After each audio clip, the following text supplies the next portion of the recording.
Now at 4, opening statements. We're live as day one of the Delphi double murder trial wraps up, and we're also learning about a new wave of frustration building in that community. 65 to 70 degrees today and warming up for the weekend. I'll have your forecast. And 1 week down for the I-65 closures, we've got the major event that could make traffic even worse. Here's a live picture of what's going on right now. We've got more ahead. Live from Indy, you're watching 13 News.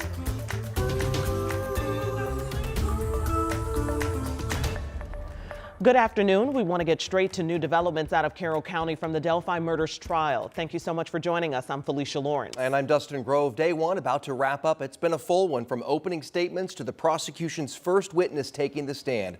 We have team coverage inside and outside the courtroom. And we actually start this afternoon with Anne-Marie Tiernan. She is live in Delphi. Anne-Marie, can you fill us in on what you've learned? Well, good afternoon to both of you. We are live outside the Carroll County Courthouse. We are in downtown Delphi, and this is a day that many people thought would never come. So many delays to get to this point, but finally underway today, the trial with opening statements. Bob Siegel was in the courtroom as family members from the victims testified today. Here's his report. The jury is going to have a lot to consider. That is extremely clear after just a few hours here into day one of this trial. Here is what's happened so far. The judge started out by giving the jury its instructions. Then we heard opening statements from the prosecutor and defense, and now we're on to witnesses as the state goes first in presenting its case.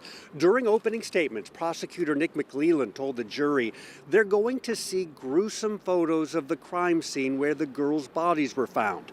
They'll hear from witnesses who will place Richard Allen at the crime scene, and they'll hear Richard Allen's confessions about the murders, confessions that the prosecutor says only the killer would know.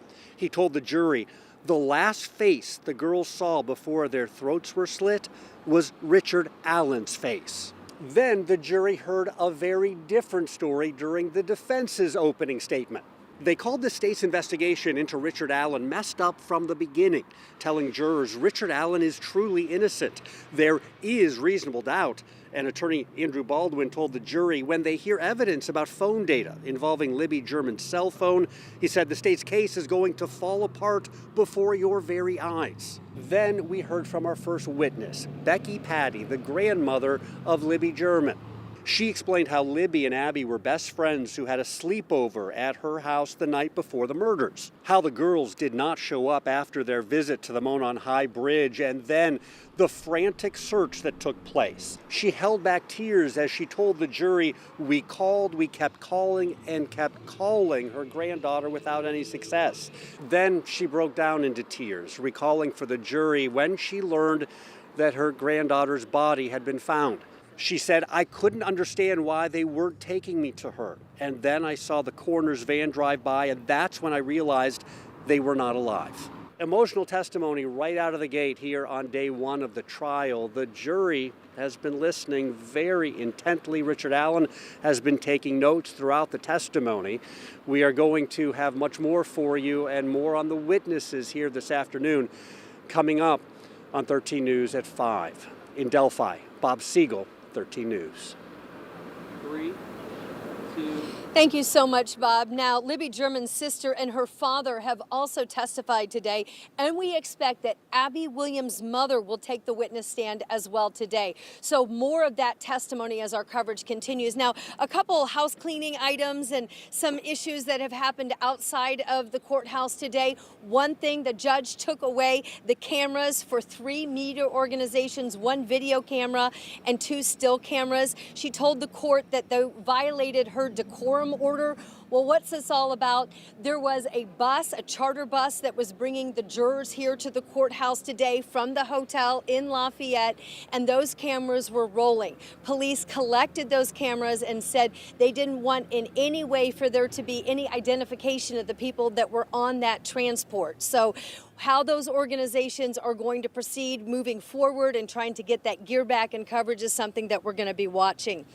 Also, one of the very first rulings today dealt with those sketches that we have been looking at for years. And they came from police artists who said this is what witnesses said that the suspect in this case looked like. So the ruling this morning was that those sketches would not be allowed in the trial.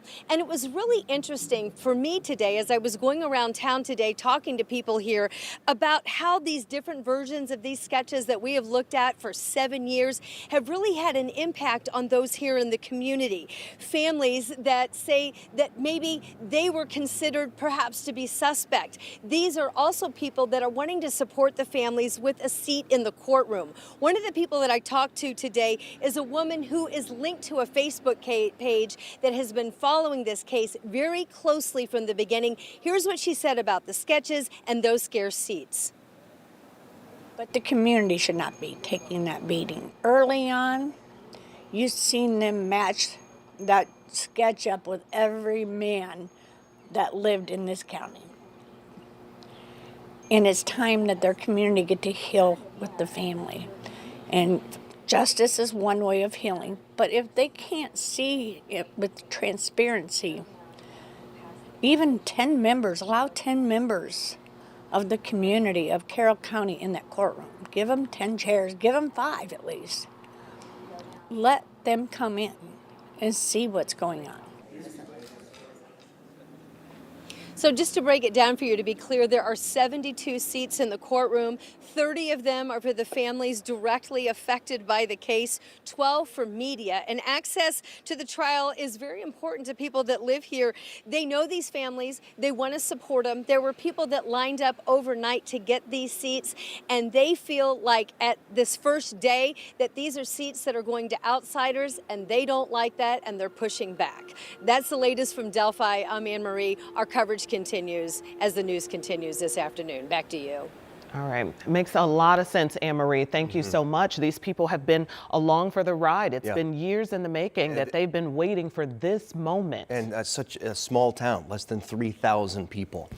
We wanted to let you know that as this trial begins, you can join us at 10 p.m. on WTHR Plus for our Delphi debrief show. Bob Siegel, Emily Longnecker, and our legal expert, Katie Jackson-Lindsay. They'll all break down the major developments from the courtroom each evening, Monday through Friday at 10 p.m. to keep you up to date with the latest news from this trial. You can download our free streaming app on Apple TV, Amazon Fire Stick, and Roku. But that's a really effective way to stay up to date on the highlights and what's happened every day. Absolutely. We've got team coverage in Delphi that continues. We're also tracking the weather in central Indiana this afternoon. It was a beautiful, gorgeous day. We'll use the G word. You for sure can use that G word. Lots of sunshine today, and as expected, a little warmer. Yesterday, we started the 4 o'clock showing you how much warmer we were from the day before. And that's where we're going to start again because we're warmer than yesterday as well. Temperatures running, a handful of degrees warmer from 24 hours ago. We're up 5 in Indianapolis and Muncie, up 5 in Columbus, up 6 in Richmond and Kokomo, up 6 degrees in Lafayette. And it is going to be a clear, mild evening, at least the early evening hours. Temperatures right now still between 65 and 70. We have 66 degrees in Noblesville and over downtown Indianapolis at 65 in Connorsville and 66 with a little fall color in Crawfordsville in Montgomery County on this Friday afternoon. Friday evening football, high school game of the week, Brownsburg at HSE. Temperatures will be in the low 60s for kickoff, but I would take the jacket or the sweatshirt. Temperatures will fall quickly through the 50s during the late evening hours. We do have 70 degrees in the Saturday forecast, lots of sunshine tomorrow afternoon, and we're going to warm up from there. 70 tomorrow, 73 degrees on Sunday, and even the early part of next week, we're looking at mid-70s. That puts us a good 10 degrees above the average. We could use a little bit of rain. We'll talk about the drought monitor that was issued yesterday and any rain chances in your 7-day. All right, we'll see you soon, Angela. Thank you. All right, and we, of course, are following traffic. The community in the city are celebrating a successful launch of Indigo's Purple Line today. Much anticipated. The new line features electric vehicles, a center-only bus lane, plus they've got new bike and walking paths along there. Indigo says the goal here is to reduce traffic accidents and travel time. City leaders and Indigo planners say the $187 million investment is worth it. 3, 2, It's an official celebration of the Purple Line. Is such a great investment for the entire community and the people. Indigo's new Purple Line now connects downtown Indianapolis to the city of Lawrence, improving upon safety. We've had accidents around our corridor where people have actually lost their lives. So to see things made better, it shows care on the part of the city for our community. But also improving the quality of life for many people who need to travel back and forth along the new route. This opens up a whole new world for them to be able to get employment, to be able to get resources, to get opportunities that before they couldn't have access to. Extending more than 15 miles between Indianapolis and the city of Lawrence, the Purple Line runs through several neighborhoods and past major employers, focusing on frequency and reliability. Now today, through the red line to the purple line and in the future to the blue line, we are growing as a transit city. We had parks worth the trip and restaurants worth the trip and so on. That Purple Line is worth the trip. All right, folks, excited there. And more to come, a war of words, the political tongue lashing from each presidential candidate's camp as we close in on Election Day. And trapped atop a tower, that tower. The rescue hundreds of feet in the air, all caught on camera.